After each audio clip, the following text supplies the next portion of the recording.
À l'origine, je ne sais absolument rien de mes parents biologiques. Et là, à 44 ans, je découvre qui est mon père. J'ai trouvé sa page Facebook, donc j'ai vu qu'il était encore en vie. Quand on découvre tout ça en quelques mois, oui, c'est un peu choquant. Et donc, il restait qu'une solution, c'était de le contacter, c'est ce que j'ai fait. Is it possible to talk to Mr. James Collet, please? You're talking to him. Go ahead. 15 jours, 3 semaines après, j'ai reçu une lettre de lui, et alors avec quelque chose là, qui était très très fort pour moi, 2 diapositives de ma mère biologique. Là, c'est quelque chose de...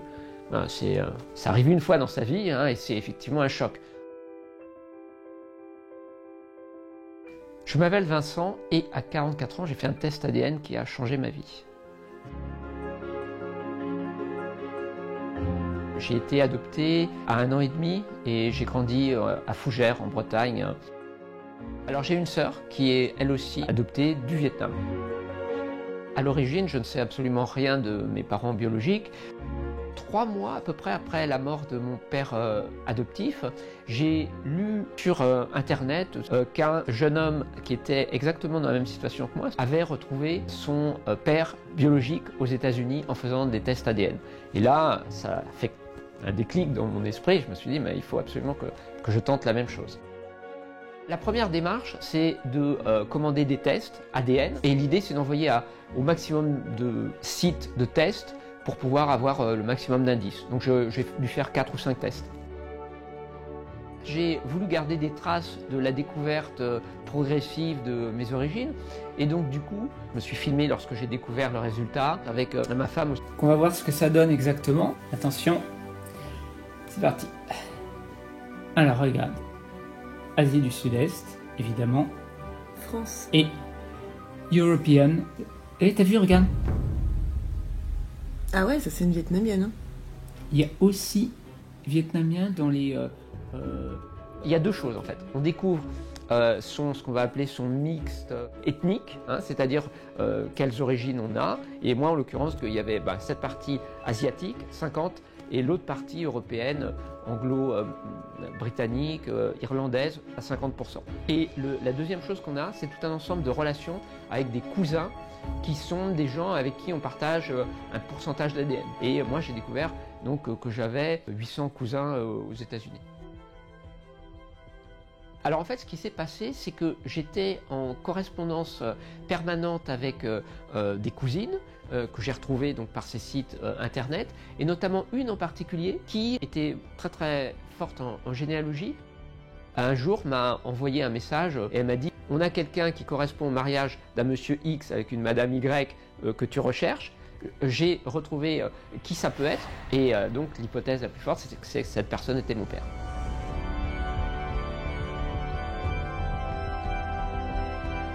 Après, elle m'a envoyé des photos de mon père, qui il était, qu'est-ce qu'il faisait dans la vie, etc.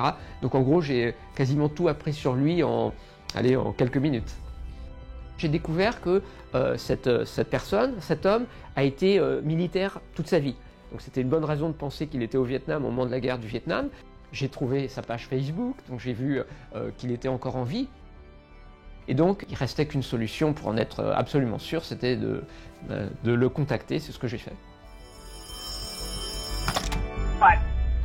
Is it possible to talk to Mr. James Collet, please?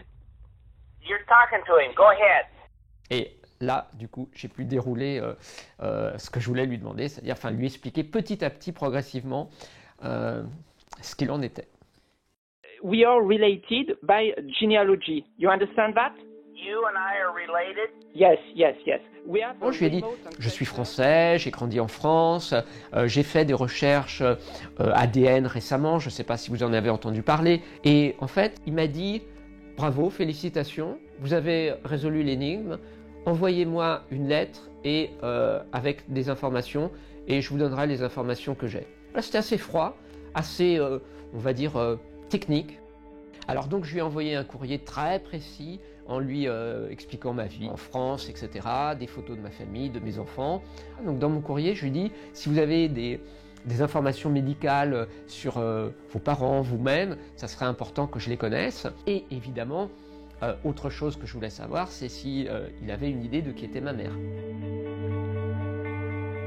15 jours, 3 semaines après, j'ai reçu une lettre de lui, et alors avec quelque chose là qui était très très fort pour moi, c'est-à-dire il m'a envoyé des photos de moi que je ne connaissais pas, c'est-à-dire des photos que ma mère lui avait envoyées où j'avais 1 mois.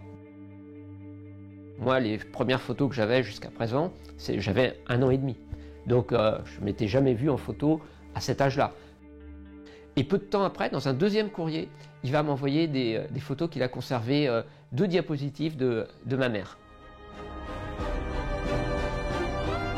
Je vois des traits communs, par exemple au niveau du visage. On voit tout de suite des similitudes, une ressemblance. Ça, c'est quelque chose qui m'a frappé immédiatement. Par exemple, la forme du nez qui ressemble très fortement. Là, c'est quelque chose de... ça arrive une fois dans sa vie, hein, et c'est effectivement un choc. En fait, c'est au-delà de mes espérances, puisque je découvre qui est mon père, je peux lui parler, et j'apprends qui est ma mère, il m'envoie des photos d'elle.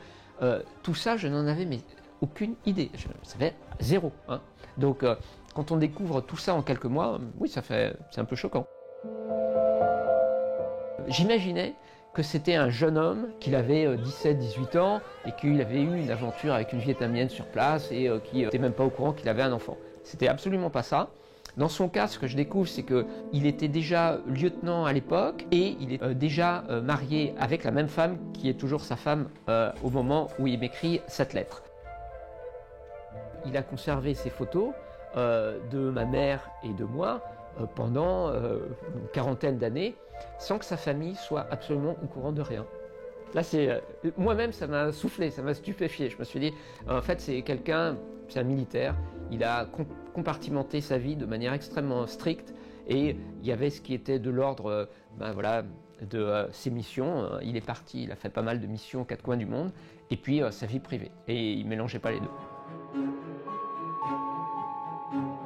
Pour ce qui est de ma mère, j'avais son nom vietnamien. J'ai recherché sur Facebook toutes les personnes qui avaient le même nom. Un jour, donc j'ai retrouvé son profil sur internet et la photo d'elle en photo de profil sur Facebook, c'était un copier-coller de la photo que j'avais d'elle il y a 40 ans. Quand je l'ai appelée, je lui ai dit « Je vous appelle de France, j'ai été adopté en France, j'ai fait des recherches ADN récemment et j'ai retrouvé mon père biologique américain qui m'a donné des informations sur la mère biologique que je recherche et selon ces informations, je pense que c'est vous. »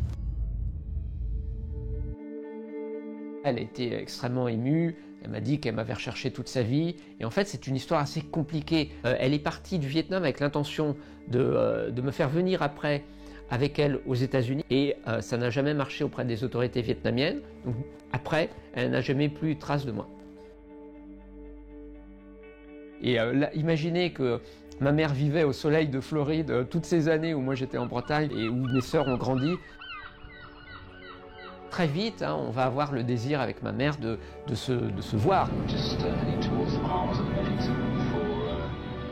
Au moment de l'arrivée à l'aéroport, on est un petit peu angoissé évidemment à ce moment-là de se dire voilà, je vais serrer ma mère dans mes bras pour la première fois. Parce qu'on arrive dans l'aéroport et on cherche où est ma mère et on voit des banderoles avec welcome, voilà, tout un ensemble de gens. Ma mère a fait venir des amis et de la famille.